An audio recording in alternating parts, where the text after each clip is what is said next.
नमस्कार, corporate pay मार्फत डिलरलाई भुक्तानी कसरी गर्ने? कर्पोरेट पे पोर्टलमा आफ्नो युजरनेम, पासवर्ड र कर्पोरेट कोड प्रयोग गरी लगइन गर्नुहोस् र 2FA कोड राख्नुहोस्। त्यसपछि तपाईको स्क्रिनमा कर्पोरेट पे को युजर ड्याशबोर्ड देखिनेछ। ड्याशबोर्डको बायाँतिर तपाईले आफ्नो पेमेन्ट गर्ने ब्याङ्कमा क्लिक गर्नुहोस् र दायाँतिर माथिल्लो भागमा रहेको ब्याङ्क लगइनमा जानुहोस् र बैंकमा लगइन गर्नुहोस्। त्यसपश्चात कनेक्ट आइपीएस, रियल टाइम वा NCHL IPS, non real time select गरेर सर्भिस पेमेन्टमा जानुहोस्। सर्भिस पेमेन्ट भित्र रहेको क्रेडिटर पेमेन्टमा जानुहोस् र आफूले पेमेन्ट गर्नुपर्ने डिलरमा गएर क्लिक गर्नुहोस्। त्यहाँ मागिएको डिटेल्सहरू राखेर ट्रान्ज्याक्सन इनिसिएट गर्नुहोस्।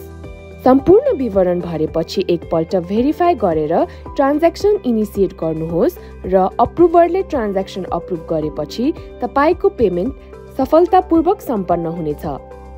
थप जानकारीको लागि आफ्नो ब्याङ्क वित्तीय संस्थालाई सम्पर्क गर्नुहोस् वा support@nchl.com.np मा इमेल गर्नुहोस्।